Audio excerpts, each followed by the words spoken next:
Alors, vous nous emmenez en France aujourd'hui, où Édouard Philippe, le Premier ministre, a présenté hier un plan national contre le racisme et l'antisémitisme.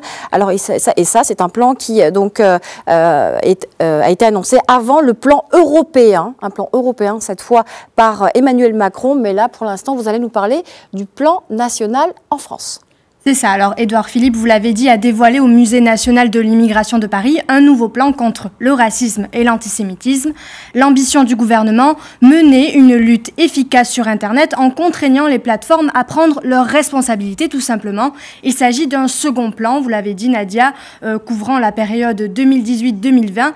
Et il fait suite à un premier dispositif lancé dans un contexte de flambée des actes antisémites et anti-musulmans après les attentats de 2015.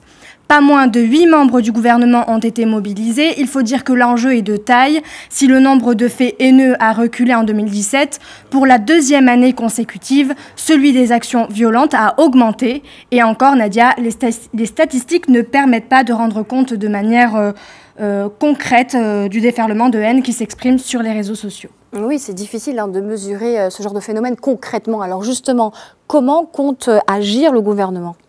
Alors, le gouvernement entend se battre pour imposer une nouvelle législation européenne afin de renforcer le régime de responsabilité des opérateurs du net. Ensuite, le gouvernement va aussi modifier sans attendre la loi française. Une mission y travaillera avec en tête d'exemple l'Allemagne qui menace d'amendes pouvant aller jusqu'à 50 millions d'euros les grands réseaux sociaux s'ils ne retirent pas sous 24 heures les propos haineux. L'exécutif veut également permettre l'enquête sous pseudonyme en s'invitant dans les espaces de discussion en ligne. Les cyber-enquêteurs pourront plus facilement identifier les auteurs de propos haineux. Cette mesure sera incluse dans le projet de loi sur la justice qui doit être présenté en Conseil des ministres le 18 avril.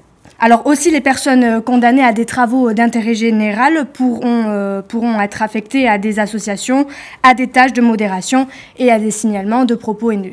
D'accord. Est-ce que des nouveaux moyens juridiques vont être mis en place? Alors oui, tout ce que l'on sait pour l'instant, c'est que pour mieux comprendre et prendre en compte les victimes, l'État va expérimenter dès septembre la création d'un réseau d'enquêteurs et de magistrats spécifiquement formés à la lutte contre la haine. L'Institut national des hautes études de la sécurité étudiera la possibilité de permettre aux plaignants de qualifier eux-mêmes le mobile raciste ou antisémite de son agression, comme c'est le cas déjà au Royaume-Uni par exemple, Zineb.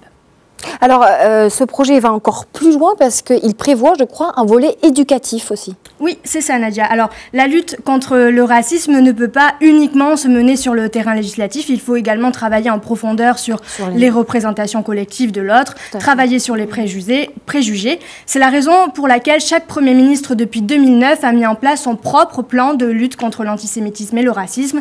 Dans ce volet éducatif, vous l'avez dit, le plan prévoit la création d'une équipe nationale d'intervention rapide, chargée d'appuyer les enseignants confrontés à des situations conflictuelles. D'accord. Merci, Anissa. Merci beaucoup, Nadia. Pour tous ces détails.